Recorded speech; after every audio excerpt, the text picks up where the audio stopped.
All right, everybody, you know what time it is. The Real Talk Sports Show is coming up right now.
Bam! We're here with the Real Talk Sports Show, and I'm your host, the Minister Jonathan Simmons.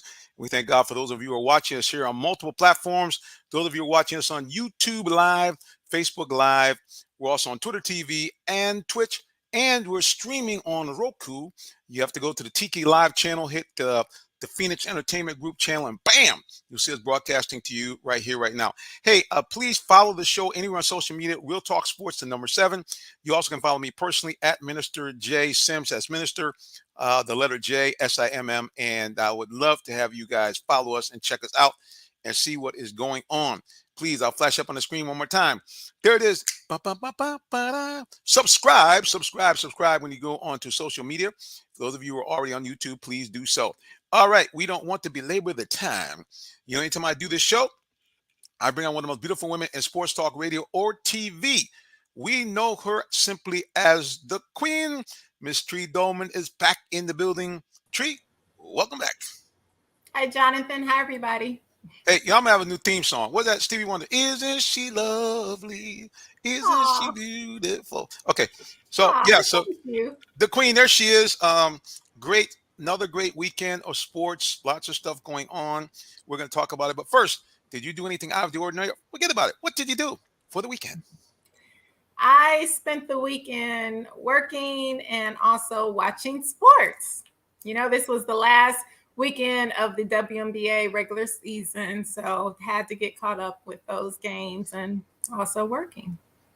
Of course, on Sunday, praising the Lord. I don't work on Sundays. Amen. Yeah, I'm with you. What did you do? So same thing, watch a little sports. I actually got a chance to see the Falcons on, I guess it was last night. We'll talk about that. I got a chance to go down to Mercedes-Benz to see the live practice, which was really cool. On the weekend, I always tell people at the end of the show, they may not believe this, but I actually am a real live minister. I do something called Preaching in the Park, where I actually do my live stream broadcast in the Charles A. Phillip Jr. Park right in College Park. And I'm happy to say that once again, my congregation is growing. I have one member, one and a half, I should say. I have one member and her dog. Lady comes out to jog, and she would come around, and one day she said, hey, you know what? It seemed like I heard something that sounded like preaching. She said, so I figured, let me sit over here. And so she comes out every other week to check me out, in addition to the people, obviously, that listen to us and watch us on Facebook Live and YouTube. So way cool. Yeah, way cool doing that. And I know you're, yeah. And I forgot to say, I also went to my family reunion this weekend. What? Yeah. So now you guys had it here in Atlanta or somewhere else? Yes, it was here in Atlanta. Oh, so you were like almost like the kind of like semi-hostess? Since you normally when it's in Atlanta, I am. I told the committee a long time ago that I wanted to be part of the committee, but they never sent me any information about the meetings or anything. So I wasn't worried because, you know, I have a very busy schedule. But the last time it was here in Atlanta, I helped put it on, and I designed our family t-shirt, which everybody loved. Okay, so you basically had a chance to actually be like just a participant. You have to worry about all the moving parts going on. Exactly. Wow, I just showed up. Way less stress. Show up, grab your food to eat, peace out, a few hugs, and you're out of there. Well, that's definitely good stuff. Well, let's go ahead and talk a little bit about the WNBA. I want to talk the Braves also, but yeah, last game of the season, a thriller in the Big Apple. It came down to the Dream and the Liberty, and definitely cool stuff. Okay, before we do that, before we transition, we got to make sure, guys, you also know not only do we have a queen, but we have a champion. Not one, but two-time Super Bowl champion, over a decade in the NFL, also a member of the Fort Valley State Sports Hall of Fame, and just all-around good guy. Mr. Tyrone Poole is in the building. Tyrone, are you there, sir? There Hello, he is. everybody. How we doing? How we doing? How's everybody doing out there today? All the listeners and viewers. Hello, Miss Tree. How you doing, Jonathan? All right. What's going on, Tyrone? It looks like you're a man on the move. Looks like you're on the road, sir. Yeah, I'm on the road. On the road. That's all I say about that. Amen. Listen, that's all we need, because that's a champion right there. He said, look, I don't care where I'm at. I'm committed to be here, so I'm here.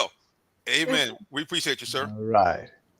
Well, yeah, man, we're going to let Tree talk a little about WNBA. It's like you talked about last week, Tyrone. Listen, you got your wish. You said if it came down between the Liberty and the Dream, you prefer the Liberty, and the Liberty, well, I'll let Tree tell you how it came down to the wire in NYC. Go ahead, Tree. Take it away. Yeah, well, I'll first talk about our Atlanta Dream. Season, unfortunately, has come to an end. We had to win those last few games, and when we lost, then it came down to the final game, where the only way we would have an opportunity to make the playoffs was if we beat the New York Liberty, and Phoenix had to lose. Well, we lost against the Liberty, so it didn't happen. And the thing that really breaks my heart about the Dream losing is that we were without Tiffany Hayes. And we weren't without her because of injuries. She had got back from her ankle injury, but she left the team and went to play in Europe. That breaks my heart, because I feel like she let the team down. Tiffany was the heart of the team. She's also the longest Dream player that we have on the roster. But I'm pretty sure after that move, this will be her last season with the Dream. I don't see how they can recover from that, because she let her team down. And the team actually could have beat the New York Liberty. That's the crazy part. And Ryan Howard played phenomenal. She was player of the game. She also has been announced for Rookie of the Year, yay, which we knew was going to happen. And Coach Wright was also Coach of the Year. So yay, kudos to the Dream for that. They went from a horrible season last year, just barely missed the playoffs this year. And honestly, if it wasn't for all the injuries and different players leaving, they still had a phenomenal season. They started great. So it just really breaks my heart that they're not going to the playoffs. But I really wanted to see them in the playoffs. But I will tell you the final standings with the WNBA for the playoffs. In first place, we have the Las Vegas Aces. Second place is the Chicago Sky. Third place, Connecticut Suns. Fourth place, the Seattle Storm. Fifth place is the Washington Mystics. No, I'm sorry. Yeah, that's correct. And sixth place is the Dallas Wings. Seventh place is the New York Liberty, who Tyrone wanted to win. And then in the final spot is the Phoenix Mercury. Now, one thing I do want to say about the Phoenix Mercury, they are a phenomenal team. And I know that this season has been really tough for them, not having Brittany Griner there. She is their star center. She, scores tons of points, get tons of rebounds. So the fact that they barely made the playoffs this year just really shows how they're struggling without her presence on their team. But the fact that they made the playoffs, I'm really happy to see that they did. And I hope that they can continue to make a great way and move into the playoffs. So this first playoff round is the best of three. The first two games will be played at the team's home that has the higher record.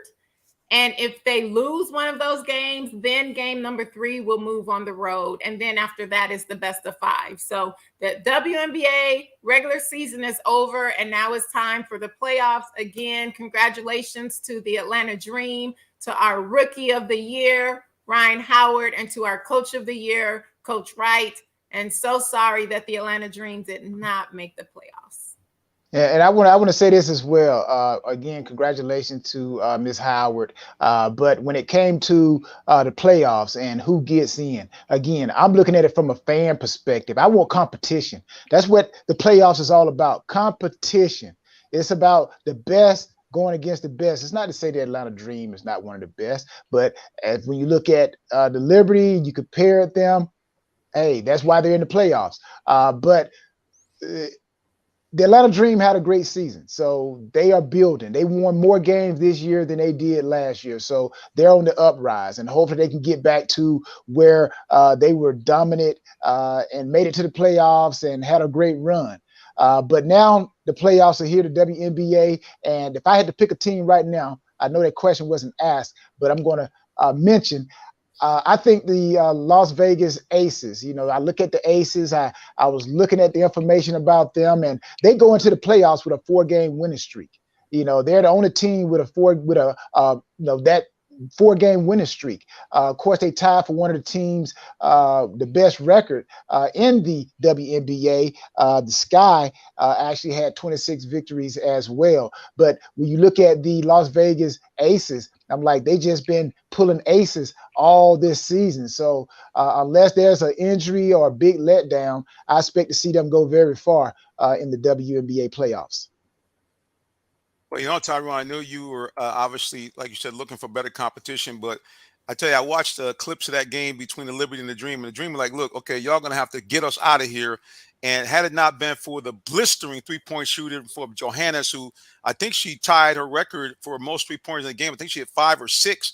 That was really the difference, man. I mean, the Dream, Ryan Howard, she was like, look, I'm going to take this team on my back and carry them to victory. And they came very, very close to doing that. The thing that shocked me is actually how well the Dream came out in the first quarter. They actually had a 10-2 lead in the first quarter. And then, the Liberty obviously being at home, the crowd got behind them a little bit.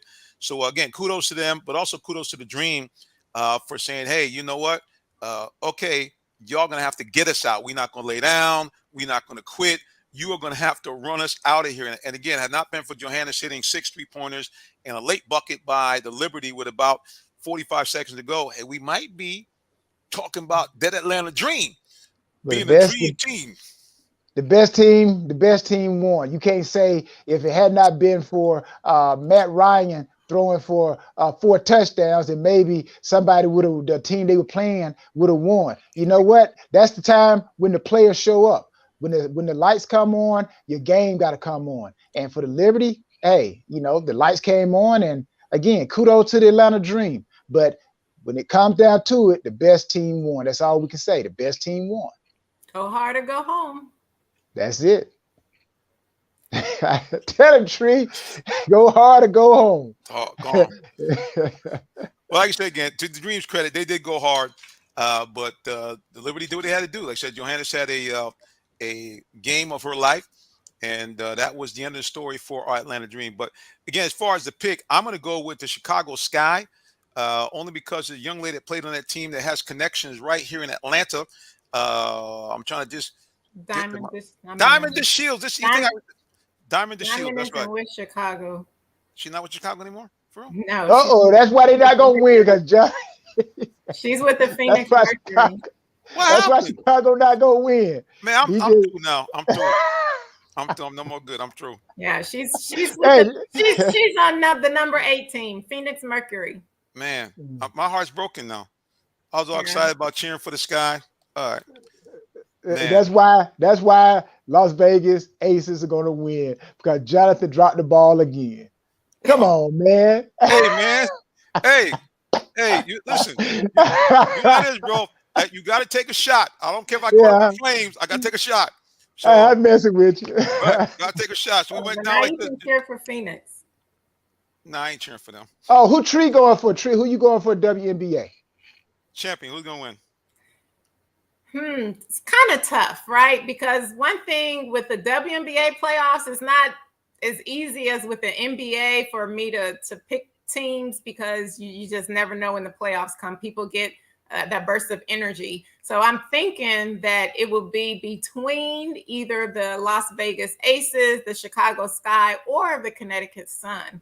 Now, I will say the Connecticut Sun, they can shut some teams down.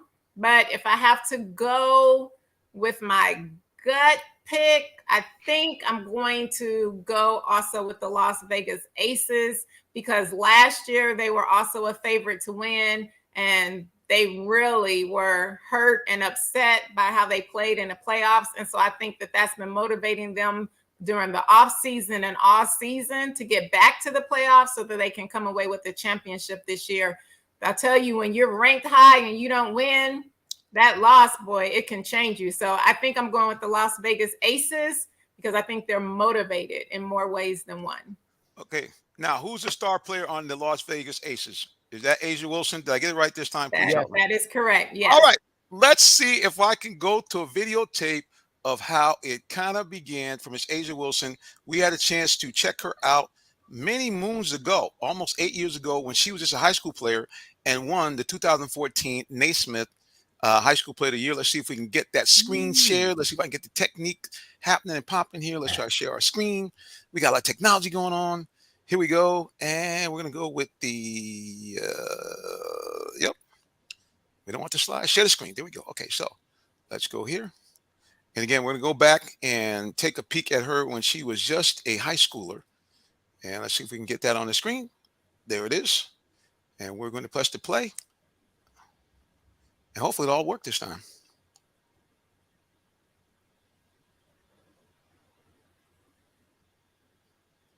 Stage at the Naismith Awards, and everything is about to now get to the grand splendor. I have here the National High School Girls Basketball Player of the Year, Miss A'ja Wilson in the house. A'ja, welcome to our show. Hey, thank you for letting me be here. Very excited. Now, did I read you from South Carolina? I am, Columbia, South Carolina. Well, I feel good because my mom was born in Marion, South Carolina, so we have a connection right there, right down the road. Listen, how exciting is it for you to be here?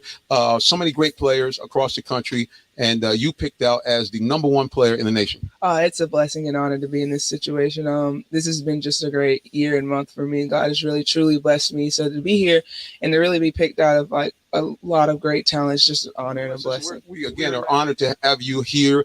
North Carolina, what other schools are also in your radar at this point? South Carolina, Tennessee, and UConn. Well, I know the Gamecocks would want you to be here. I have connections all the way around because our family moved.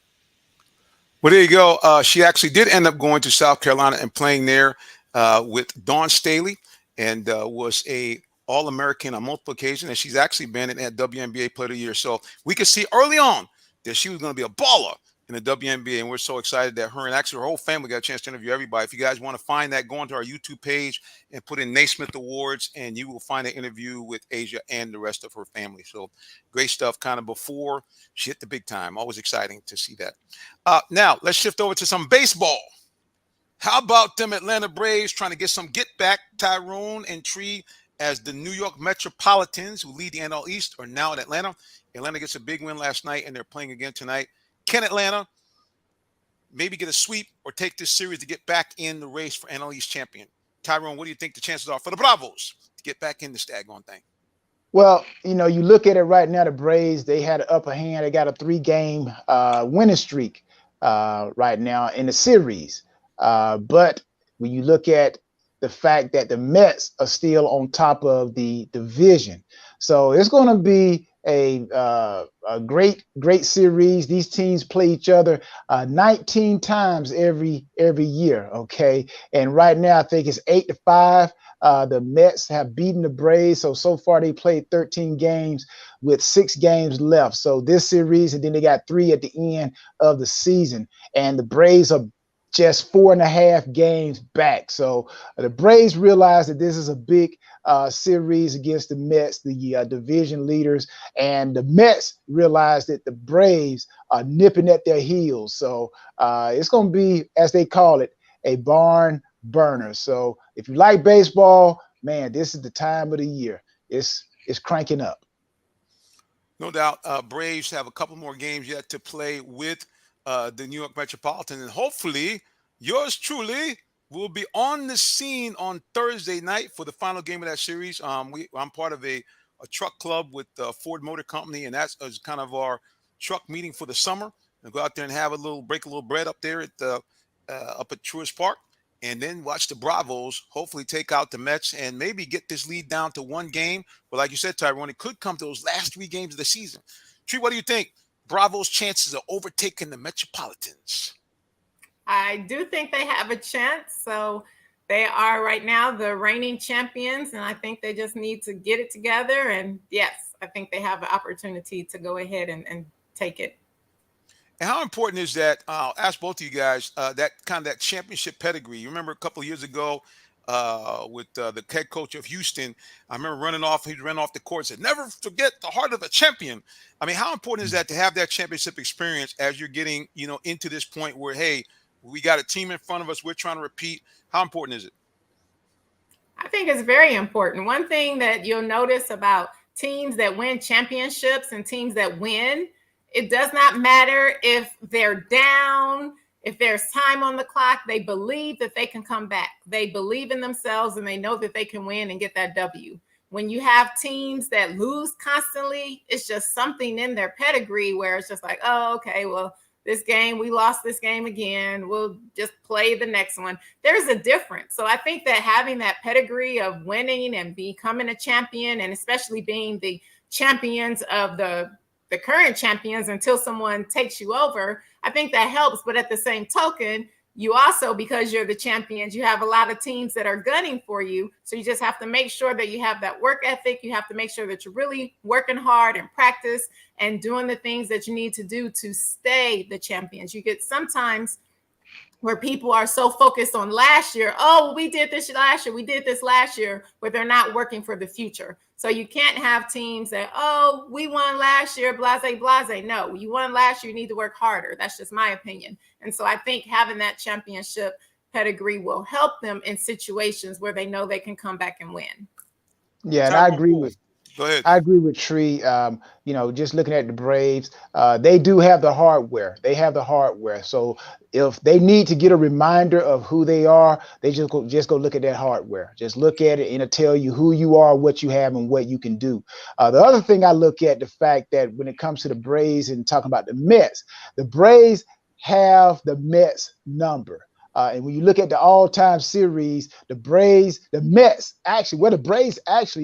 on how you want to look at it, the Braves have beat the Mets 439 times and only lost 389. So not only do the Braves have the hardware, but then they can go back and look at the series record of these teams playing each other, and the Braves can walk away with even more confidence. We own the Mets. That's what they're saying. Well, there's no doubt, man. It's definitely going to be a barn burner. We can go back, and it's really gotten intense in these last probably 20 years or so. We can go all the way back to 1999, where the Mets, for the first time in a while, actually got back into it, got into the NL Championship, went down 3-0, and then came back and won, I think, 2 straight games where the Braves finally got them out in 6 games. And over the years, Chipper Jones, man, he beat down the Mets so bad, he named one of his kids Shea after old Shea Stadium. So, yeah, there's no doubt. And for me, being a guy that used to grow up in that area and be a Mets fan when I was a kid, very interesting being this dynamic here. Speaking of that, let's give a big shout out to one of my hometown buddies, Miss Donna Jones. She is a avid baseball fan, former big-time Mets fan, now Washington Nationals fan, had a chance to actually be there when the Nationals won their championship. Let's also go to social media. Miss Bobby D says Mike Zimmer becomes team analyst for Jackson State today, hired by Deion Sanders. So we'll talk a little bit more about that in our college football segment. Listen, guys, we got to take a break because we got folks that, support this show. We'll be back with more of this Real Talk Sports Show, and I'll be taking English lessons as well in just a moment. Stay tuned. Are you in the market for a new vehicle? Well, check out Allen Vigil Ford Lincoln in Morrow, Georgia. We have one of the largest inventories in our area for both new and pre-owned vehicles, so we're sure to have something for everyone. Family owned and operated since 1982, customer satisfaction is our #1 priority. Come see our full lineup of vehicles and find the one that best fits you. Give us a call today, 678-726-5739, or shop us 24/7 online at allenvigilford.net.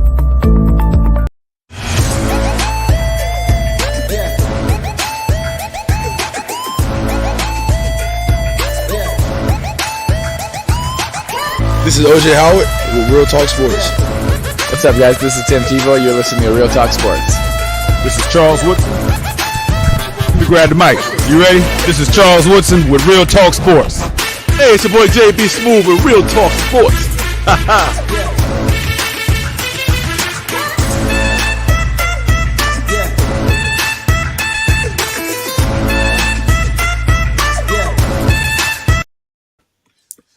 My man, JB Smooth. Always like that little section right there. We're back here with the Real Talk Sports Show. You're watching, listening. We thank you for those of you who are doing that on Facebook, YouTube, Twitter TV, Twitch, and of course on the Roku channel, right in through Tiki Live on Phoenix Entertainment Group. Joining me on this platform, two-time Super Bowl champion, Ms. Tyrone Poole, and the reigning Ms. America International. And she's a multi-time champion too. 3 years in a row, baby. Yes, sir. The lovely Ms. Tree Dolman also in the building. All right, let's kind of shift gears a little bit. We have we always like kind of talk about kind of, what's happening in terms of breaking news. So we're going to shift here to a little bit of college football, HBCU, and a guy that made a very interesting comment. Deion Sanders, primetime, we know him. And primetime, I want to give you a big shout out. If you're watching and listening, sir, I'm going to do everything I can to get to Miami so I can tell you personally how blessed I am. That 18-second clip that I reposted on TikTok has allowed me for the first time to go viral, sir, as we have now reached 1.55 million views. Now that's prime time. Thank you, sir. We appreciate you. Okay, so now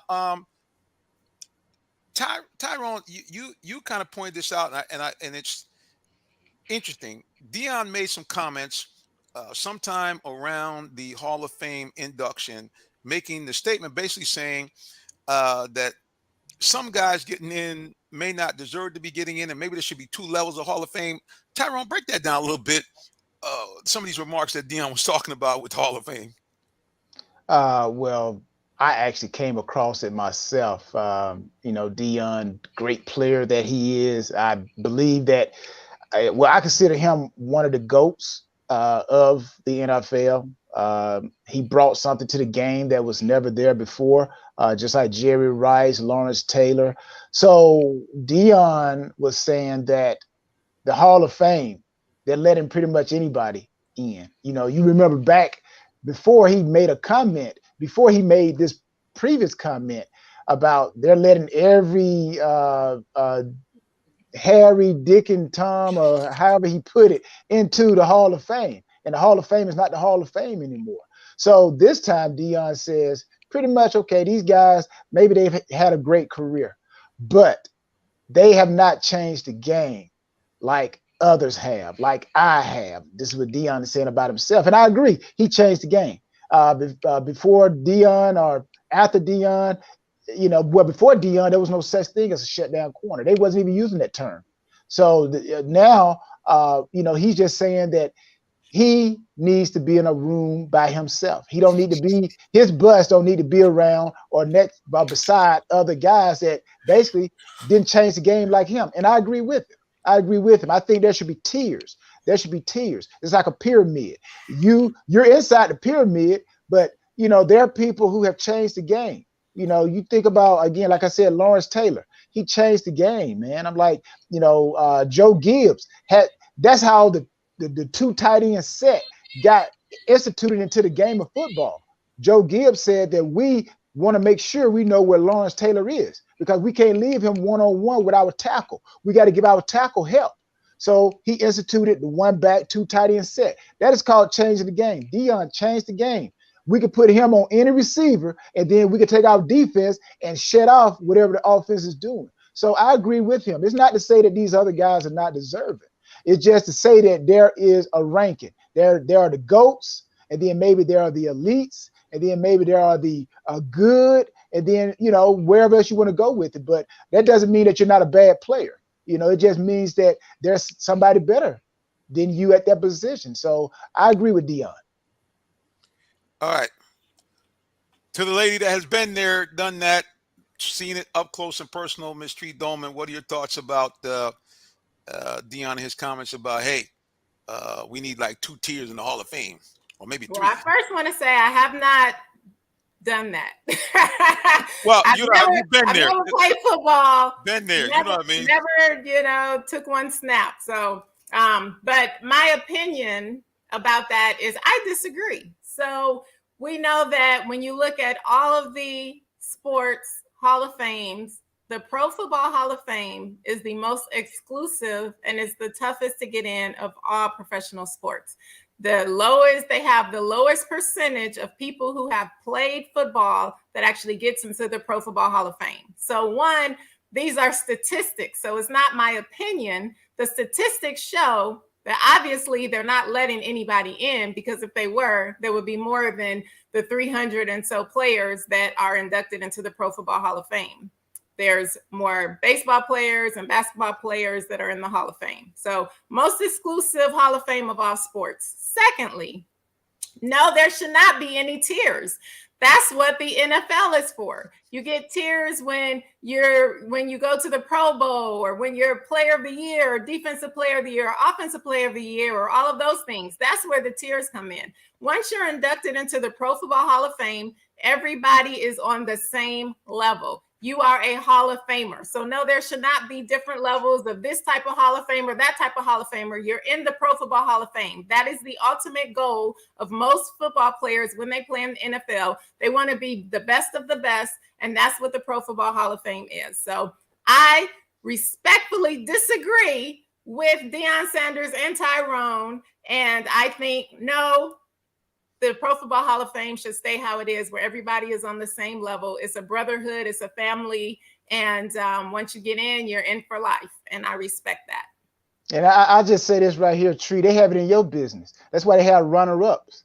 That's why they have a queen, they have a runner-up. Everybody can't be on the same level. Somebody is better than somebody else. So you have, and again, you look at baseball. I like the way baseball does theirs. You just can't get in just because. You definitely have to have. There are a lot of great guys that have some great stats, but that doesn't mean that you are a Hall of Famer. Now, that you had a great career, but it's not to say that these guys are not Hall of Famers. It's just that there are tiers. There are tiers in everything that we do in life. There's the CEO, there's the vice president. So I'm like, it doesn't mean that you are not worthy of working for the company. It's just that there are other people that have done it a little bit better than you have. It's almost like parents. They say, everybody should get a participation trophy. No, they shouldn't. No. You know what? The ones who deserve it get first. The one who deserve it get second, third. That doesn't mean that you're not good enough or you don't belong. It's just that you got to work a little bit harder. So again, I just think there should be a tier in sports. So that's just me. To what you said about me in the pageant, where there's a first runner-up or second runner-up, that's the same thing I was saying as the NFL. So you get some players to go to the Pro Bowl, some player, that's where that is. But in the Ms. America system, because I actually won the crown, I'm in the Ms. America Hall of Fame. So you can't get in the Hall of Fame of Ms. America if you don't actually win the crown. So I'm in the Hall of Fame of the Ms. America pageant for life. So no, again, once you go to that next step, I don't think there should be tiers. The tiers are in the NFL. While you're playing in the NFL, yes, you have different tiers where you rank players, which you guys know. The players are ranked in the NFL. That's where the rankings come. Once you go to the Pro Football Hall of Fame, no rankings. You're all on the same level. You all get that gold jacket. You all get that bus. You all get the ring. You are in the Hall of Fame for life. And even with the Basketball Hall of Fame, they don't have levels. It's just you're in the Hall of Fame. Once you make it to that status, that's the status you get. That's the ultimate status that everyone should strive for when you're playing in professional sports. And once you're there, you're there. There's nothing else to prove at that point. Well, I haven't played not 1 minute of sports. So I have to kind of. One thing I can tell you is, no, we're not gonna let you run away, Jonathan. You're not gonna run away. Go ahead now. Don't have me to pull you back in. I ain't gonna let you run away. I'm not running nowhere now. Let's get it straight. I'm not running. What did Shannon Sharp say? Don't be like go start calling you Kevin Durant now. You're a runner. No. Put your picture beside Usain Bolt. Put your picture beside Usain Bolt. You're a runner. Ty said it's the Hall of Pretty Good now. That's what Todd said. See, even Todd agree. Come on, Todd. Well, I will say, which a lot of people realize, I don't know if a lot of people realize the voting for people to actually get inducted into the Pro Football Hall of Fame. That voting is pretty strict. So if that's the people that they vote on, and those are the ones who come out and actually get inducted. Once I found out the actual process that it goes and what it takes to actually get inducted, that's a difficult process. I understand that 100%, Tree. I say this. The 5,000 yards that Dan Marino threw for 1984 is much better, 1,000 times better, 1,000,000 times better than any quarterback in today's game that throws for 5,000 yards. Drop the mic on that one there. Now, I will say that's the truth. I mean, for a guy that today, probably the number would be 6,500 to match what Marino did back in the 80s, because back then the game was completely different than it is today. I mean, as far as what you could do defensively, completely different. But now, here's the thing. That's always been the argument. And I think they should leave it alone. That's what makes us do what we do now. Leave it alone so people can talk about, should that guy have been elected? Because remember back in the day, I can remember back in the day, because I'm a little bit older than y'all, there was controversy about Gale Sayers. Should he get in? Because Gale Sayers, yeah, you can say he changed the game. He broke a record, 6 touchdowns, but he had a very short time to play. I think he played a total of like 6 or 7 years in the NFL. Joe Namath, a guy that barely completed 50% of his passes for his lifetime. I think he was about a break even for touchdown passes to interceptions. He's in the Hall of Fame. Why? Because the Jets beat the Colts. He made the promise. It changed the whole way that we look at football. Back in the day, when I was just a wee lad, you had 2 leagues, AFL, NFL. Joe Namath, they beat the Colts, voila. So a lot of people say, why is Joe in? He won 1 Super Bowl. I think he was all-pro 3 or 4 times. And the rest of the time, the guy, he was an interception machine. You know what I think they should do? They should take just like the Pro Bowl. Okay, I think.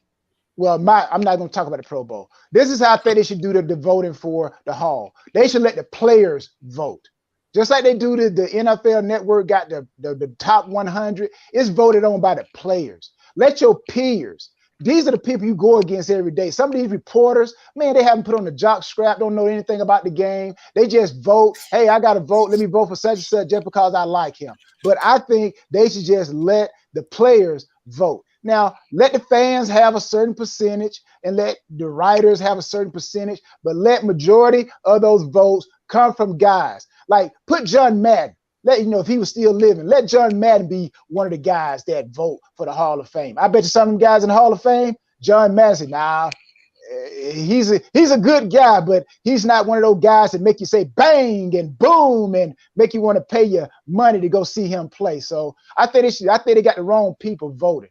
Just like they, but anyways, that's just me. Let the peers, let the guys who play against these guys vote. I respectfully disagree with that one too.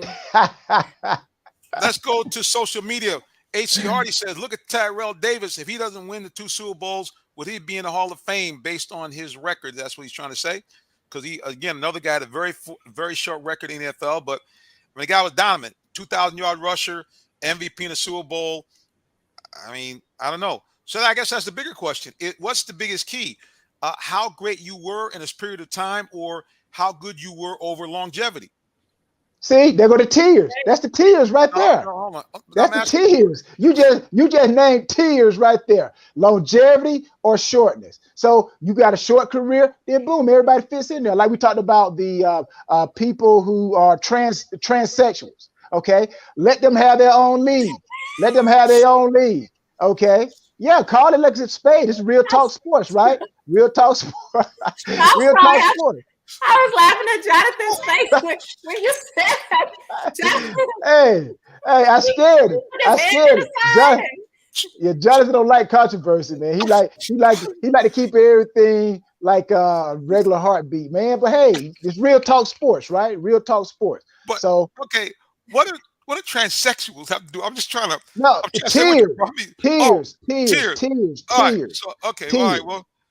Okay. Well, I'm still trying to. Amen. See, you know what it is? You must have noticed. I saw a recent story. Now I can get to that right now because you always saying I got to do sports. Man, I saw something on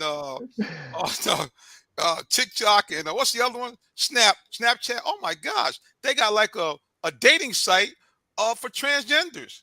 I mean, I'm gonna say that, but see, I'm gonna tell you, all you brothers out here. So I'm getting kind of old, so my time out there in the dating world is getting limited anyway. But I'm just telling y'all, brothers, listen, man, I'm giving y'all a tip. Go to Snapchat and look, and that means you have to get some new glasses. I don't care how young you are, because some of those people that have been transformed, I don't know if you could tell. I'm just saying, that makeup artist did some work. But anyway, that's a whole nother story. We'll get out of that because I don't want to get in no trouble because y'all said a preacher done directed you somewhere. Anyway, yeah, so let's one more time here. Let's go to social media. Our funny man, Todd, says Tyrone going to make ESPN news fade with that comment. Yes. Too late. He's already on ESPN, dude. You behind the 8 ball. He already on ESPN. Yeah, he already done. Well, I didn't say anything. It's just, hey, people. It's just like people want to say this. They know it's the truth. I'm like, if someone breaks the 100-meter record for the women, and that's a transgender, a lot of people, even people are saying it now. That's not fair. That's not fair. They need to be in their own category. Exactly. Right. Okay. Exactly. I've said a long time ago that they need to have a separate league for transgenders. They should. That makes sense. Because I mean, I'm not sure if they don't compete. Even with volleyball and the sport that I play, come on, it would not be fair for a transgender female to go up and spike on a women's net. You can have a volleyball player get a concussion. It is not the same. The speed, the strength, it is not the same. So I do think for it to be fair, there should be a separate league, which I don't see what's wrong with that. We have men's, we have women's. There should be transgender men and transgender women. Everybody should have a fair opponent where they're playing against people that are just like them. So that's what they need to do. And I do think that we will see that in the future. That's right. They definitely should not be playing against the other people. I'm going to get the Shannon Sharp. What do you do? No. They got to play in their own league. I don't want to see that at all. Let them get in their own league. Y'all want to play? Go ahead. Enjoy yourself. Okay? But not cross-mingling. Okay? They should be in a separate league of their own. Hey, there was a movie, League of Their Own, wasn't it? The women playing baseball. That they was a enjoyed movie themselves. about softball. See? Told you. And they had a league of their own. That was great. So the transgender should do the same thing. Let's take a look really quick at the Hall of Fame. Let's take a look at some of the members. I'm going to ask you guys what you think. Tyrone, I'm going to ask you first. Okay, you didn't get a chance to play with this guy, but he played for a team that you played with. He was a thumper, not a big guy, but he used to bring the wood at the middle linebacker position. Just inducted the late Sam Mills. Now, there's a guy that when you think about middle linebacker, I don't know if you necessarily think Sam Mills, but he's in the Hall of Fame. What do you think? Is that longevity or is his impact on the team overall? He did a lot in the community. Is it kind of a compilation of those things? Again, this is where, like Tree explained, like the voting. So this is where I would have to plead the fifth because I would never publicly talk negative about a player not being this and not being that. But where it was confidential, then yes, I would express. Because you never want to offend anyone, okay? No doubt. So I would not want to respond on that publicly, but privately, I would probably have an answer for it. Okay. I have an answer. Go ahead. I think yes, he should be a member. Well, again, he was a dominant player. I think when you think about linebackers from Carolina, you probably if you said name me one of the great overall linebackers for the Panthers, would probably be a guy that just retired would be Luke Kuechly. Again, I had a chance to watch him and Mills. To me, Kuechly had kind of more of an impact as being a dominant player. That was a guy you had to scheme around him because he was such a student of the game. But Sam Mills, as far as a man is concerned, definitely a stand-up guy, phenomenal teammate, impact player. Tragically died a young man of cancer. But they played two different types of eras and games. Yep. Luke Kuechly played in more of a defense where he was more agile. He had to drop off in coverage and come up and field a run. It's almost like categorizing Barry Sanders and Thurman Thomas. They're both great running backs, or Marshall Faulk. But Barry Sanders was a pure rusher, a pure runner. Sam Mills was a pure field gap linebacker. Luke Kuechly was not a true field to gap linebacker. He was a overall kind of like a LeBron James. He could do everything. He could play a lot of spots on the defense. But Sam Mills was a guy that when you tell him to field a hole, I seen it. I seen the dude hit Haywood, Ironhead Haywood. 4th and 1, we playing him in Carolina. 4th and 1, the hole opened up is Sam Mills and Ironhead. Who went back? Ironhead. The Falcons ended up losing that game because Ironhead Haywood did not get that 1 yard because Sam Mills stopped him. So that's a middle linebacker for you. Well, like I said, I think again, this is going to be a debate that's going to be interesting over the years. I think a lot of people are going to take shots. I think that Dion might be feeling some kind of way, maybe because Leroy Butler got in. I don't know. All I can tell you is this: these guys. No, I mean, but seriously, I mean, you know that he could be throwing some shade. I don't know. At the end of the day, when I look down this list of these players, man, most of these guys I'm seeing here, man, they were straight. Yeah, I don't see too Yeah. many slackers in this list. So And I again, don't know, there's been over 26,000 players who have played in the NFL. There are Let me say this. 246 members in the Pro Football Hall of Fame. So with those statistics alone, you can't say that they're letting anybody in, because if they were letting anybody in, it would be way Here's more than 346 members in the Pro Football Hall of Fame. Again, here's where I think Dion is looking at it from, everybody. From a standpoint of, let's just talk about cornerback, okay? Cornerback position. There are no shutdown corners in the NFL. There are good cover corners, okay? But when Dion, they put him on somebody, he shut them down. Name me one corner in the last 10 years. Champ Bailey might have been the closest thing, kind of like Michael Jordan, Kobe Bryant. I think Champ Bailey was a pretty good guy. Darrell Reeves. there you go. All right. But other than, it's a few guys out there, but it's not a lot of guys. So that's what I think Dion is saying. He had a label. They gave him a label. He didn't tell them, hey, call me a shit. They said he's shutting down everything. After he retired, there are no shutdown corners. They're good cover corners. So I get where Dion is coming from. I don't think it's no feelings. He just telling the truth. Man, I used to shut him down. You put me on Michael Irvin, put me on Jerry Rice. I covered them. Yeah, they caught their passes on me because they're Hall of Fame wide receivers. But at the end of the day, they didn't beat me like they beat some of these DBs that you see in the Hall of Fame. So, yes, I do agree where he's coming from. And I'm not even in the Hall of Fame, but I feel where he's coming from.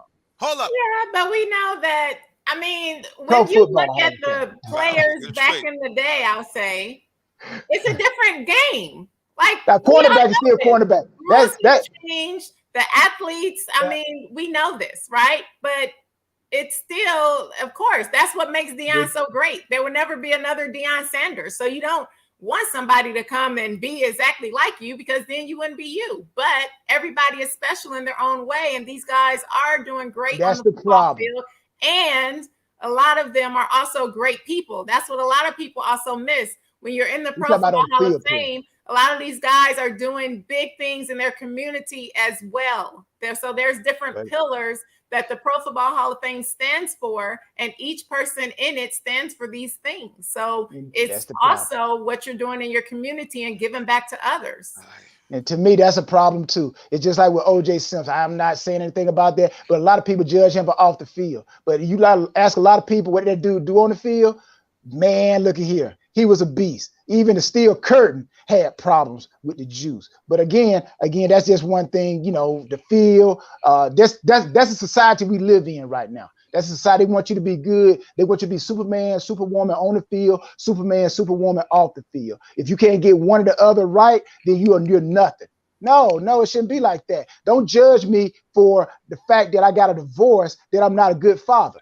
Okay? Because I'm not married like somebody else, I'm still a great father. So that's how society is. Society you can't do that. You this is what they're good for. And this is what they get their name recognition. This is what they should have the respect for. Don't worry about what they did over here. That is what they did over there. But we're talking about what did they do here? Do I take care of my kids? Yes, I do. Then I'm considered a great father. I don't have to be married to be considered a great father. So again, it's just tick a tack. But at the end of the day, let the sports. They don't vote on people because you divorced. Tree, I'm making an example. Tree, and all of that. Tree, listen what I'm saying. You made an example of off the field community work. I'm just saying that should not be a part of it. You don't play football in the community. You play football on a 100-yard field, 53 yards wide. That's where, if you go into the Hall of Fame, that's where you should get whether you make it or not. Not what you do in the community. There's a lot of guys that don't do nothing in the community as much as other guys. So again, it should be based off what you do on the field. That's why I said, as far as a father, whether you married or divorced, as long as you're doing what you are required to do, take care of your kids, you are a great father. But people will bring it up. Oh, that person's not this, or a pastor. Oh, nothing. I'll just use an example. if you're not married, then they like, okay, then how can you pastor if you're not married? No, the Spirit of God has commanded me to preach. So, but that's society. Society said you got to have this and have that in order to be this. And that's where I disagree. But yeah, I feel you though.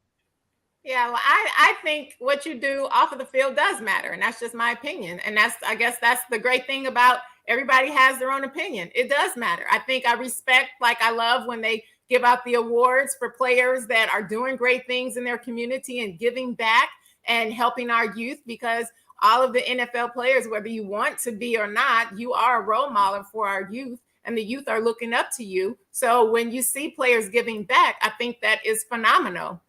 Yes, we know that majority of it does come from what you do on the football field. But I like the fact that they look at your character. It's kind of like with the Ms. America pageant and all these other beauty pageants. I couldn't compete if I wasn't a person of good moral standing. That's one of the things that's in my contract. And that's one of the things that they look at before they even allow you to compete in the pageant. So it's not just me going out doing community service. It's also how I treat other people and the things that I do. So I think that, yes, that should be a part of it. That's just my opinion, though. Yeah, like you said, just your opinion. All right. Well, it does appear that this topic has caused a lot of good conversation. That's why it's called the Real Talk Sports Show. I'm going to go social media real quick before we go to a break. Let's get some comments there because social media is popping, especially on Facebook. H.C. Hardy says, hey, like when Coach Belichick talked about players he had respect for on the field, his vote would definitely be valid. My man, John Williams, NBA, this guy actually has he has his own TV station with an actual satellite truck. Big shout out to you, John. Hopefully we'll be doing some stuff with you in the future. He says, you don't owe the community anything but what God told you to do. And Todd hit it best. He said, preacher, you're going to need about 5 or 6 shades after this episode right here. Let me see if I got Todd's comments right here. There we go. Yep, I'm going to need about 6 sunglasses, bro. You're right. They were throwing the fire in here on the Real Talk Sports Show. You already know. Well, listen, man, we appreciate everything that's happening here. Let's go ahead to social media one more time before we take a break. We got Mr. Vincent Turner, Mr. Football, and you guys can check him out. He got a great Facebook page, 100 Yards of Football, Sports Talk Radio, almost 20,000 followers. He said, God bless. I got to agree with Mr. Poole on this one. Is just what's happening on the field. Amen. Well, this could go on all night, but we got to take a break. You listen to the Real Talk Sports Show. We'll be back with more in just a moment. Don't go nowhere because we got to talk about the Falcons and what's going around the rest of the NFL, even Baker Mayfield. But you got to keep it locked right here. We'll be back. Did you know that Allen Vigil Ford in Morrow, Georgia also has Lincoln? Over 35 years of using the Vigil Touch to provide excellent customer service, works hand in hand with the Lincoln Motor Company to provide a luxurious and seamless way to acquire your next luxury vehicle. Lincoln has an array of full-service complimentary owner benefits. These benefits include hospitality partnerships, service pickup and delivery, all which can be accessed through the Lincoln Way app. You can even contact the 24/7 concierge to have someone assist you. Come and see our great inventory of new and pre-owned Lincolns today. Call 678-364-7345 to make an appointment with one of our brand champions or shop 24/7 online at allenvigillincoln.net. The day has arrived. It's time to let more people know about your business. You have the right marketing plan and the messaging in place. But do you have the right messenger? Good advertising and promotions need a professional sound so the message can be clearly understood. Don't leave your brand image to chance. Let our team of voiceover experts at CME lend you a hand. Give us a call at 678-304-8121 to find out how we can partner with you to give your business its voice.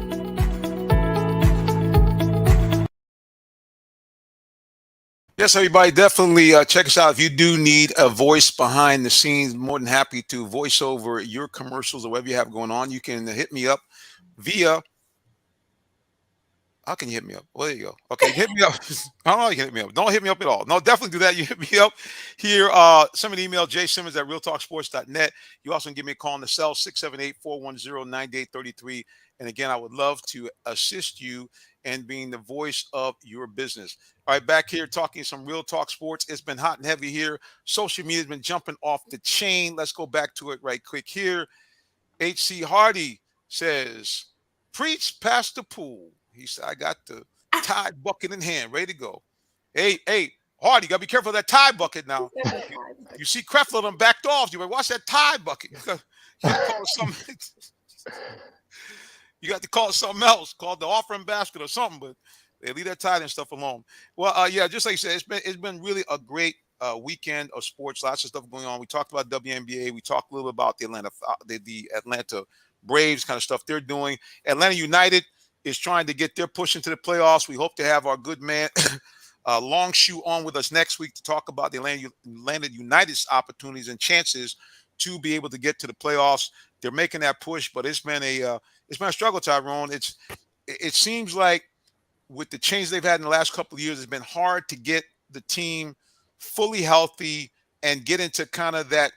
I guess we talk about this in football, a team having kind of their own way of doing business, their own style of play. So hopefully Jason Longshoe can talk to us a little bit about that more next week. Have you ever had a chance, either two of you guys, to watch any of Atlanta United or kind of keep up with them so far as they kind of make this struggle into postseason? I guess I have not. There we go. Okay, praise the Lord. All right, let's take a shift. I agree with Tree. Amen. You have not. Praise the Lord. Well, I haven't either. Like I said, just kind of on the periphery, seeing that they are struggling to be the type of team that they were when they had that championship run and were in the playoffs every year. So hopefully, man, they can get back at it. The Atlanta United is must-see TV. But now it's football time. High school football is on and popping, getting ready to go. Yes. It is, man, it's incredible. Tyrone, you got the Corky Kell Classic coming up this weekend. Starts on Wednesday. Tree, can you believe 11 high school football games in the span of about 4 days? A lot of football. Oh yeah, it's just insane. And on top of the Corky Kell Classic, the regular high schools around Georgia are all playing.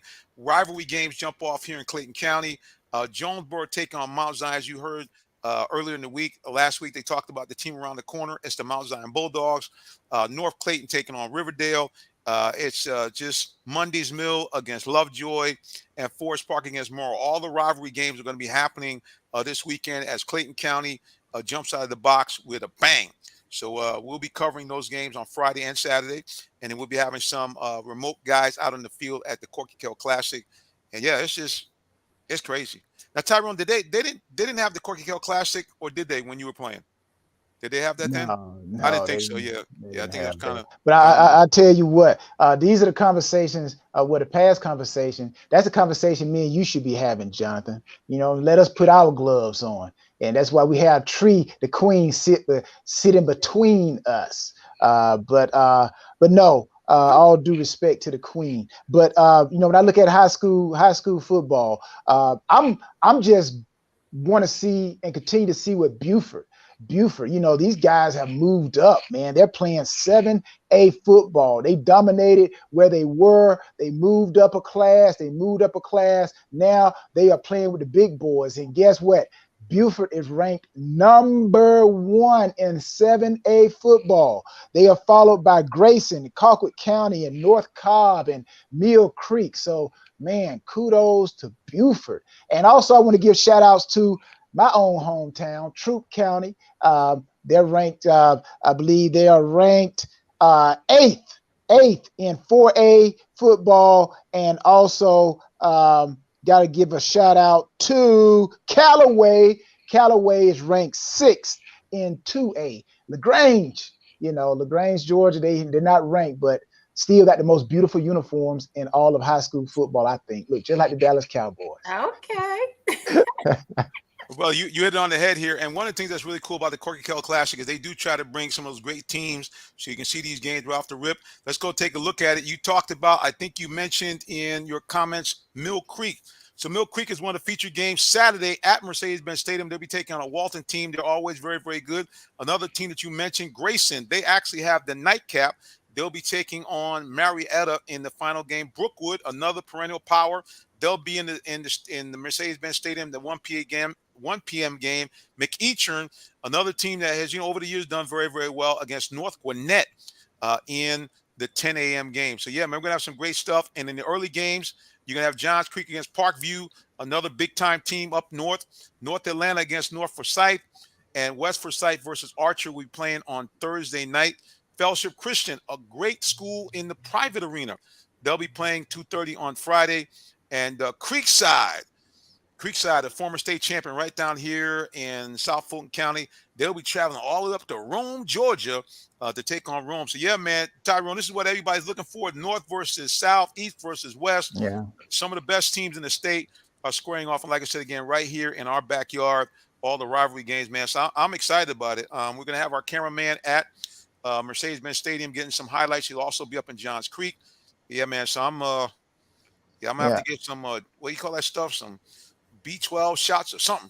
Yeah, B12. And also, just giving shout outs to other classification leaders. 6A, you got Hughes and Lee County, those schools, you got Warner Robins, Warner Robins and Creekside, you mentioned them, Cartersville, Calhoun, you got a lot of great high school football. And one day these guys are going to be playing in college, and you're going to see them every Saturday. Right now they're playing every Friday night. And who knows?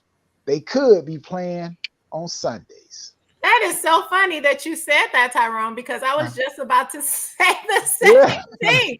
I was just about to say that one thing that I love about Georgia and high school football is that we know Georgia is a state that produces great, and I do mean great, football players. A lot of them go on to be top recruits and playing at the top of their league in college. And a lot of them actually go on to play in the NFL. I can't tell you how many players from Georgia, whether they were drafted or undrafted, whether they were drafted in the final round or not, played in the NFL for a minimum of about 7 to 8, some of them 10 seasons. So the fact that you're seeing all of these great teams in high school, and I'm pretty sure that we will see a few of these guys playing in the NFL in the future. So it's great football to see, even starting from this level. Well, and see, that's why the Bulldogs should be always number one. Every year the Bulldogs should be number one. They got the talent right here in their own backyard. Well, funny you should mention, guys. You can see up there on the screen. I'm going to read you some of the guys from the Corky Kell Classic. And, of course, that's a small smattering of what's going on in Georgia, have played in the NFL. A guy who's been on this show before from Brookwood, linebacker Rennie Curran, played for the Georgia Bulldogs and also went on to play for the Tennessee Titans in Tampa Bay. Jason Elam, a guy, Tyrone, you might have crossed his path up in Denver, a legendary kicker, also kicked here for the Atlanta Falcons as well. You got a bunch of guys, Clint Bowling, Cameron Irving, lots of guys that have played. Wayne Gallman, who, matter of fact, played for Atlanta last year, was a stud.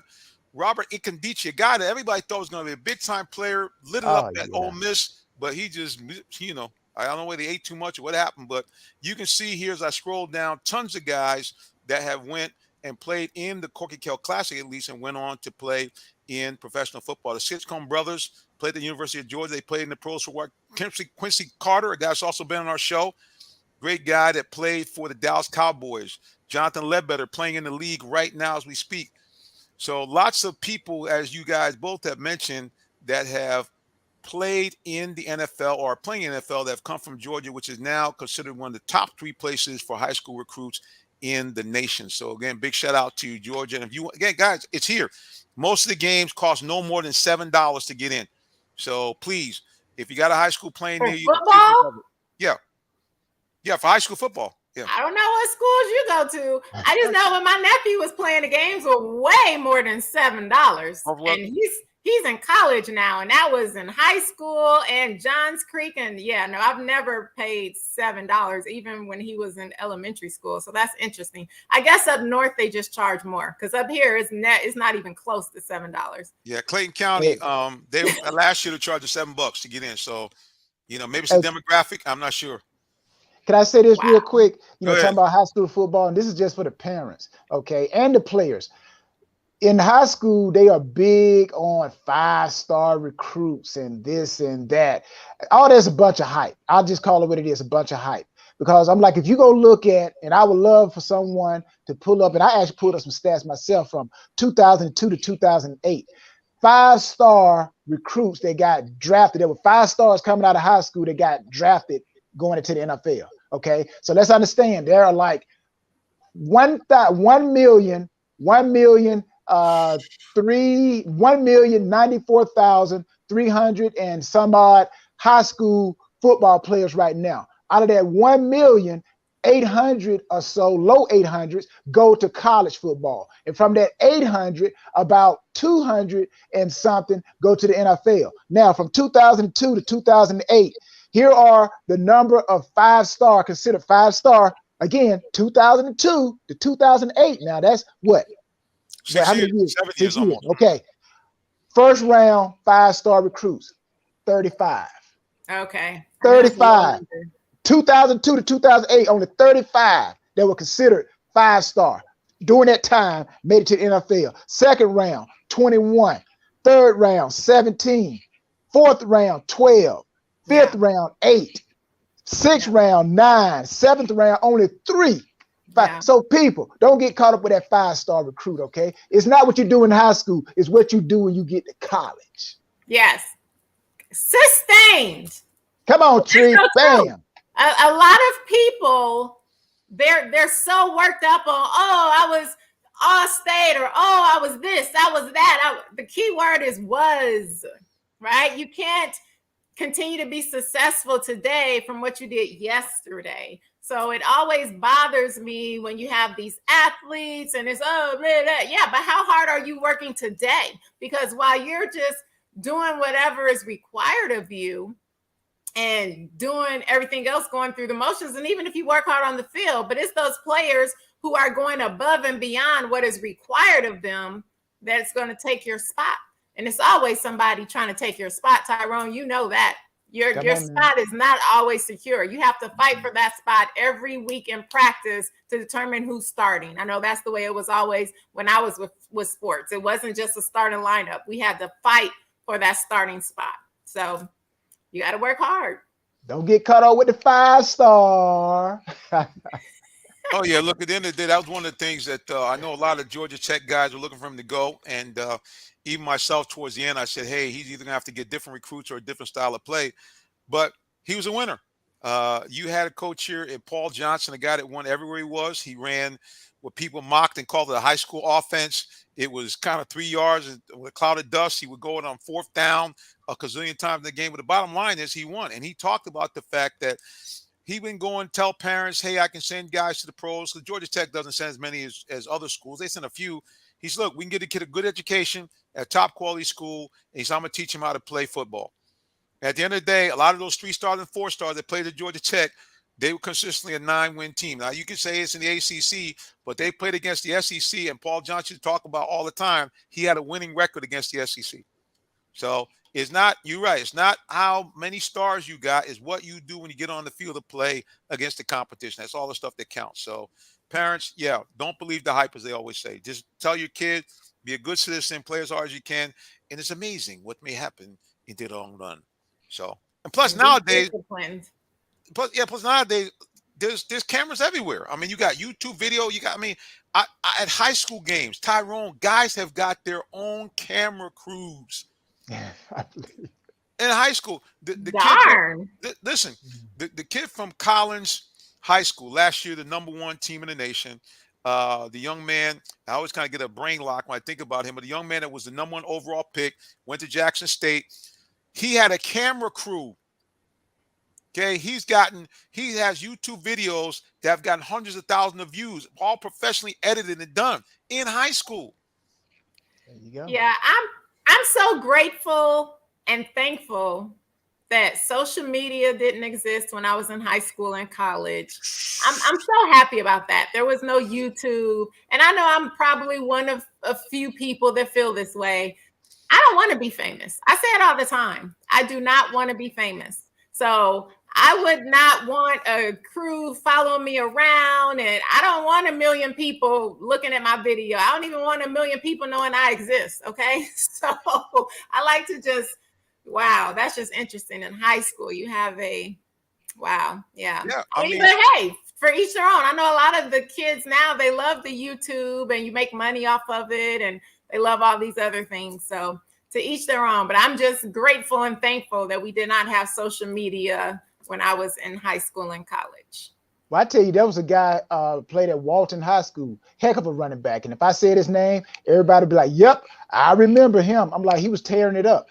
Put the ball in his hand, he'll go the distance. And that was the first time he was playing back in, I'm not going to even say the year because you now know I sent to school, so you'll be able to go look him up. But he had a fat head. He had fat head. The fans had fat heads of him up in the stands. So yeah. So I feel like that. Like, yeah. But it's attention, and you can't help but to be noticed. You can't help to be noticed, but to be noticed. And to whom much is given, much is required. So there could be a lot of pressure for a kid who don't know how to handle all that stardom.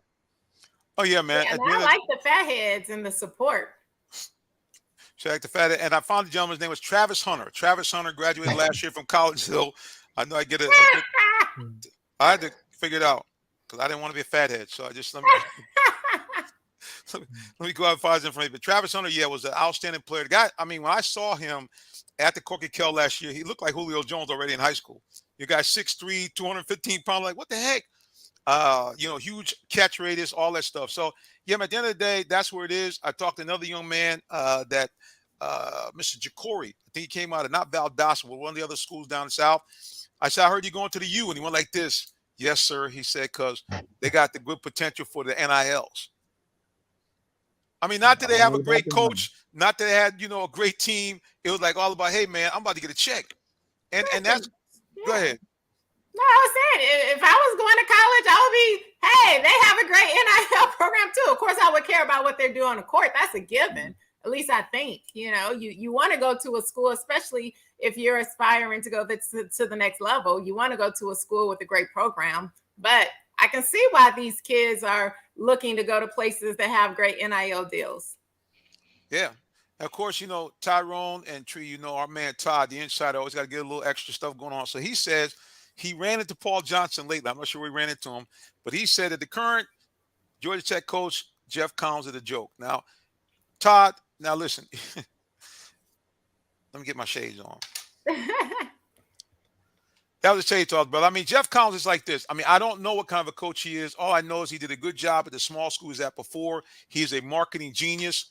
But these guys got to win. Tyrone, you know that you can only go so long with all the marketing hype. At some point on the field, your team got to win some games. Yeah, and again, education is good. Even with education, you can have a great education. There are a lot of people who probably graduate. I don't know the percentage. They're nothing against Georgia Tech. Graduated from Georgia Tech with a degree in this, but they probably end up getting a job in something else.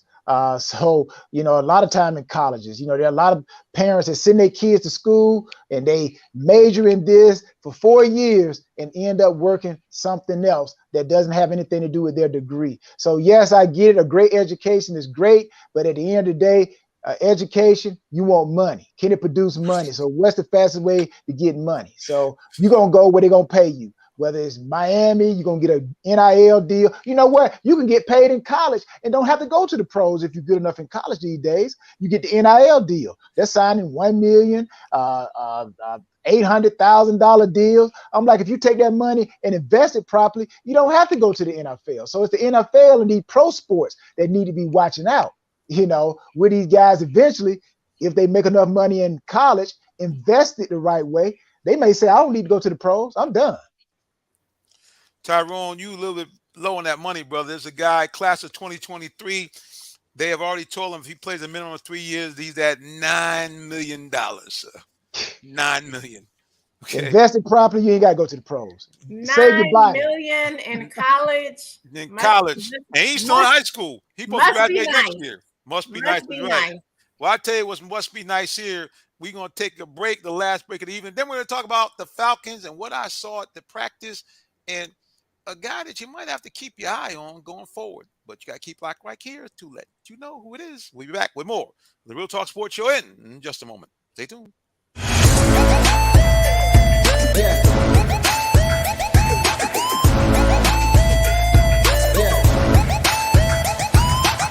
This is OJ Howard with Real Talk Sports. What's up, guys? This is Tim Tebow. You're listening to Real Talk Sports. This is Charles Woodson. Let me grab the mic. You ready? This is Charles Woodson with Real Talk Sports.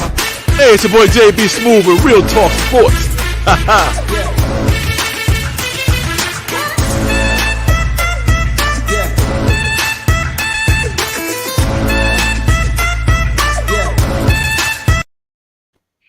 All right, we're back here at the final segment of the Real Talk Sports Show.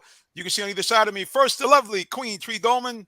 I'll get my hands going this way. They'll forget about it. Anyway, she's next to me. She's so beautiful you can't miss her. And the champion right next to me, Mr. Tyrone Poole, as we finish up here with our segment talking about the Atlanta Falcons. Well, guys, like I said, I've had a chance to watch them now twice in practice. And something was very interesting. I saw a guy that is listed on two different depth charts. I seen a guy that's number 3 on the quarterback depth chart, and he's number 4, I believe, on the tight end depth chart. Felipe Franks is trying to ball out Tyrone at tight end. What do you and Tree think about the idea of a guy that's been drafted to be a professional quarterback now in the pros, taking on this new leaf and still retaining his position as a quarterback? Tree, what do you think about Mr. Felipe Franks? And do you think he can make it as a tight end in the NFL? I mean, I don't know because I've never seen him play tight end. But if the coaches have him playing that spot, obviously they see something in him. I just think it's kind of strange.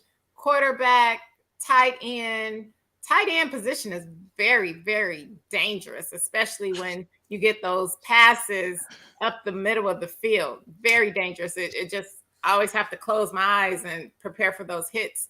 So, but yeah, if they see something in him, I find it interesting that he's higher on the list with the quarterbacks, but of course they have a few of those, and lower with the tight ends. But again, coaches can see great things in players, and sometimes they make those switches, but we'll see how it works. So I can't say because I have not seen him. Mr. Tyrone Poole, what do you think about the idea of a guy that, I mean, actually literally is not just kind of in college, but now at the pro level, shifting from quarterback to playing tight end of all things? Well, you know, I think it's tough.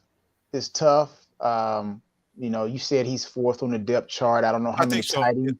Yeah, I don't know how many tight ends the Falcons are going to keep. And as far as quarterback, I do understand this. It will throw his game off. It will throw his game off. And what do I mean by throwing his game off? Quarterbacks and tight ends, when they go into the weight room, they lift differently. So that in itself is going to throw his game off. If he was already struggling at quarterback, being a quarterback, now that he's adding on muscle, and how is that going to affect his soft touch? How is that going to affect his ability to really throw the ball properly at quarterback? So that's a tough spiel, you know. Tim Tebow. I know everybody, Tim Tebow comes to mind when they think about a quarterback and playing tight end. You know, leave it up to Shannon Sharp to tell you about, hey, them guys don't know what they're doing. But yeah, Felipe, good luck to him. But, you know, tight end, quarterback, just from the outlook of how tight ends lift, and you got to be able to block, you got to bulk up. Will that affect him tremendously at quarterback? And now he's playing a position that he has no really substance in. So now will he be on the team? So again, I don't know. It's going to be tough call. And then if he goes somewhere else, will they want him as a tight end? It's tough. It's tough, man. It's tough. But you got to do what you got to do. I understand. It's funny you mentioned. I got to give him kudos for saying, hey, look, I'm going to do whatever I got to do to make the team. Tyrone, you know, it's hard, man, out there, you know, trying to be on any NFL roster, and the idea of trying to be a tight end and a quarterback, you asking a guy a lot. But I will say this much. He ain't shy about the situation at all. He's like, look, I don't care if I was a quarterback before. I don't care if guys might be trying to lay the wood to me now because I'm out here running around. But he has stuck his nose in there. And I tell you, he actually has got very good hands. Very few drops in practice. And again, it's a whole lot different when you got a strong safety about to knock your block off on outside linebacker. I get it. But right now in practice with limited contact, he has caught everything they're throwing at him. And whenever they've matched him up, and I think this is what they're going to try to do with him. Tyrone, you know from doing it, it's really all about matchups and schemes. I think that when they bring him in as a tight end, it's going to be on those jumbo sets where they're going to have maybe the third tight end, maybe a gimmick type play where they have moving around where he's not going to be in a position to have to deal with a 6'4", 6'5", 275-pound linebacker, you know, trying to guard him. And if so, they're going to try to hit him in a way where he's catching the ball on the run and can maybe use his speed and agility to get away. So I think if they scheme it right, the guy's got a lot of potential as a quarterback. I mean, hopefully you never have to use a third string quarterback. That means you got some trouble. So, but same thing. I think don't be surprised if Arthur Smith dials up some trickery to kind of get Felipe Franks engaged in his Falcon offense. The other thing I will tell you from watching them, although the offensive line still has some problems, I do think that overall, with the group of running backs they have, they look like a team that is going to really be able to run the ball a little bit better. They look overall as a team trying to do what Arthur Smith says. They appear to be more physical. We saw that a little bit against the Lions. I saw it in practice. So, again, I'm going to go back to the same thing I said. I'm going to double down on the Falcons winning 10. Well, I didn't even finish. Well, look at Tree. Look at all the pearly white teeth. I didn't even get a chance to even say it. But I'm going to double down that the Falcons are going to be better than what people think. Even some of the players are saying, hey, y'all throwing us under the bus, but we're going to be pretty good. So I'm doubling down. Falcons 10 wins. I'm sorry. Every time you just say it, it just cracks me up. Okay, let me get Tyron Yeah, face. you support your team, Jonathan. You support them. This is what I like. I'm going to go back and say this about Felipe Sparks. I'm looking at the Falcons depth chart. And right now, Felipe Franks. He's not listed on the depth chart at tight end. He's listed third at quarterback on the depth chart. So, so that's even bad. That's even worse. You said you put him there. Yo. Jonathan. What? Tyrone. I know, True. How you gonna report to us and make it seem like the Falcons had him listed? Yeah, I know. Really, Jonathan? Like, no. Okay, Tyrone. Hey, thank you for the checks and balances. Hey, fake news. Hey, Tree, fake news. Fake news. Hey, fake news. Fake news better than no news. You didn't think that was important information to let us know when you said that? Well, nobody needs to know. I mean, y'all know now, but I mean, look at him again, Tree. Look at him again and point at him, Tree. That look good right there. Look at him again. No, turn to the side how you looked at him. I think you turned to your left side. I don't remember. Yeah, right, she gave me a bad look. That's I don't remember because I was just appalled to find out that you made that up and you didn't even tell us that you made it up. At least say, I have him listed as fourth. You made me think that the Falcons had him listed as fourth as a tight end. They don't have him listed at all. Well, I mean, they haven't they haven't virtually listed. I mean, seriously. It's a virtual thing. I mean, they haven't done the cuts yet. Once they do the cuts, you'll see he's my goodness. No, seriously, he'll be there. No, but he did look good. I tell you another thing. Tyrone would love this. I know you would love it. Okay. AJ Terrell, bro, it's like in practice, he don't take no time off. It's like he says to everyone, y'all not throwing on me. I don't care if it's practice. I don't care if it's 7-on-7. I mean, Tyrone, I watched the practice, and AJ Terrell had the same look the whole time. As soon as the ball came in his area, it's like, nope. I don't care if this guy is new. I don't care if he's a veteran. I don't care if you're trying to get him some reps. The ball is not going to be completed in my area. I think they threw it him like 7 times, and I think there maybe was 1 completion. Rest of the time, ball batted away, the receiver stripped. Yeah, that guy right there. That's our Pro Bowler.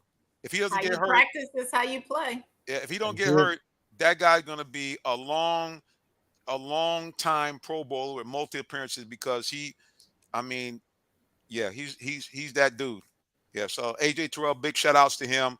The running core, like I said again, I want to tell everybody right up front, I've been talking about this guy for years. Quadre Allison, a guy that was a stud in Pittsburgh, never really got reps here with the previous regime. He looks like, I don't know, I've never had this sensation because, again, I'm going to say again, I never played nothing. But Tyrone, I guess from the years of them not using him at all, and now the new regime saying, hey, we're going to give you some run, he like a little kid. I mean, his whole demeanor on the sideline, like, oh, for real? I'm in the game. I'm going to get reps. I mean, so it's just like watching him and watching how he's attacking everything. So, again, those are the guys I'm kind of looking at. AJ Terrell, everybody knows about him. Quadre Allison, look for him to do some stuff. And even all the other running backs, they got some depth in that running back room. So, yeah, I just think the Falcons going to be better than everybody thinks. That's my thing. Yeah. I'm sticking to it. Well, like you said, this is a preseason, and Tree, they did play your Detroit Lions. They did. That's right. And they beat us by 4 points. That is correct. And y'all lost. Who cares? Like, listen, you're right. It's an L. Let me tell you, we already have said at least I have many years ago, I don't pay attention to the preseason games because that's not the roster. These preseason games, most of the guys out there are not going to make the final roster. So no, I don't get excited about preseason. I know you're excited about preseason because you beat my Detroit Lions, but we'll see what happens later on, right? So when the season starts, to me, that's what counts. Preseason doesn't start because it's not the guys that you're going to see out there during the regular season. Let me ask Jonathan this. Ritter went 10 of 22 for 103 yards. Is that good, bad, ugly? What you think? Well, at the end of the day, he did what he had to do at the end. He got out of trouble, scrambled out of heavy pressure by Detroit. Kudos to them. Detroit's defense looked stellar, and he made a play. I mean, so yeah, he was 10 of 22, but he made one of them 10 was the winning touchdown. So how would I rate him overall? Probably about a B minus, C plus. Like you said again, he did what you're supposed to do, avoided the rush, showed that he has some good command of the offense. A couple of those missed passes were actually dropped by Falcons receivers. But on the flip side, he threw a couple of balls that could have been picked. So if I had to grade him, like I said, C plus, B minus. I mean, guy, first action out there, he looked okay. But definitely, he ain't scared to run that ball. I can tell you that right now. Yeah, he has 60 yards on the ground. And neither did Marcus. Yeah, Marcus Mariota, he was 2 for 36 yards. Yep. Of course, they're going to let him go out there on that first drive, like Tree said. You're really not going to see anything in preseason. Maybe this next preseason game will probably be a different tale of the tape because you're going to have the starters going to play a little bit longer. So you kind of get a little bit of a preview of what you're going to see during the regular season. So it'll be interesting to see how they play this upcoming preseason game. Tyrone, I'm asking you a question. The other thing they're doing here is they're doing a joint practice with the Jets. I think you mentioned before, Belichick didn't doing that stuff when you guys were there, right? They didn't have any joint practices with other teams, did they? The Patriots? Yeah, I don't think he's doing it now. Right. It's just, I understand why people do it because you don't want to beat up on each other. But I don't think he's doing it now. Some teams just feel like, hey, we'll see you guys when the season kicks off. Last thing we'll do before we get ready to wrap up, social media. Todd asked the question, why didn't we get Jordan Davis, who's killing people? Yeah, everybody's watched that clip of Jordan Davis looking like a bulldozer, moving offensive linemen back like they were candy. Also, a big shout out from Benny Smith. What's up with y'all? Benny, what's up with you, bro? Appreciate you, man. Appreciate you. Well, guys, listen, as always, man, this time is rocking. A great show tonight. Good topic, Mr. Tyrone Poole. You got us all kind of ways here talking about transsexuals and all kind of stuff. So, but as Tyrone said every week, it is Real Talk Sports. If you tune into this, it is in fact sports from a different perspective. Appreciate all those of you who have tuned in here on various channels. But before we go, we always do one thing. We let you guys know how you can find out more about the people on the broadcast. So, Mr. Tyrone Poole, you know what's coming, sir. The floor is yours. I appreciate it, Jonathan. Always a pleasure. Thank you, Tree, my sister. But before I go, I want to give a shout out to the SIAC, the Commissioner Moore, who has moved on. He's no longer the SIAC commissioner. The new commissioner is Holloman. He was the former AD, vice president of operations, so to speak, at Fort Valley State. But Commissioner Moore, the reason why I want to give him a shout out, the SIAC, we have many games on ESPN this year. So Tuskegee, Fort Valley, Savannah State, Edward Waters, Allen, Central State, Miles College, Albany State, Clark, Atlanta. So Commissioner Moore has left his trail. He has left his legacy with the SIAC. So kudos to SIAC and Commissioner Moore. Good luck to you. Again, if you want to follow me, you can follow me on all social media, Tyrone Poole 38. Tyrone Poole 38. Thank you, people. Have a great night. Tyrone, before you go, I'm glad you mentioned that. I heard, I think it was John Grant, the guy that's over the Celebration Bowl.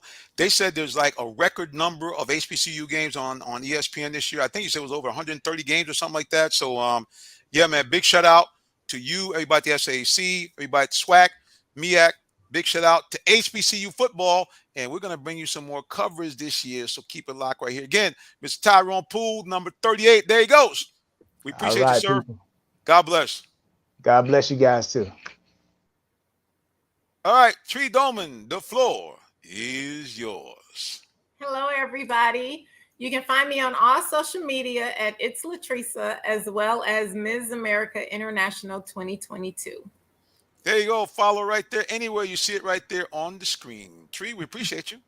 Thank you. All right, guys. Last but not least, I'm the minister here, Jonathan Simmons. Please follow me on social media. I'll pull it up right here. Bam! Follow the show. First of all, Real Talk Sports and number 7. You can follow me personally at Minister J Simmons. That's Minister, the letter J, SIMM. And please follow us there. If you need to reach me, you can call me on the tele, 678-410-9833, or just simply send me an email, jsimmons@realtalksports.net. All right, everybody, for WIGO, we want to say so long, God bless you. And for those of you who are still with us on social media, you know, I asked you before I leave this broadcast, do you know the Lord? If you don't, you need to get to know the Lord Jesus Christ, your personal Savior. And here's how you do it. Number 1, repent of your sins. Number 2, believe that he came here, both fully man, fully God, and then did the unbelievable, died for your sins, but then rose from the dead. And because of that, if you believe, 2 great things happen. Number 1, you become a citizen of the kingdom of heaven. And number 2, you become an adoptive child of God with all the rights therein. That means you now can go to the creator of the universe, God Almighty, and he's like your dad. Ask him for anything that you desire or need, and according to his will, he'll grant it to you. And number 2, if and when you die, you go to that happy place called heaven, where there's none of the following: no pain, no pandemic, no bad people. It's sunny and bright all the time. You never get old. You never die. There's no pain. Every street paved with a gold that's so pure it's translucent. And guess what? You get to see God, Jesus Christ, and all the people that you love when I'm before you face to face, and live in harmony. You avoid that unhappy place called hell, where there's none of those things I mentioned. Bad people, it stinks, it's horrible, and most of all, you're cut off from God, from Jesus Christ, and all the loving people forever and a day. I don't know about you, but I like option number 1 instead of option number 2. All right, guys, we got to go. Until the next time, God bless you and have a wonderful rest of your day. So long. Bye.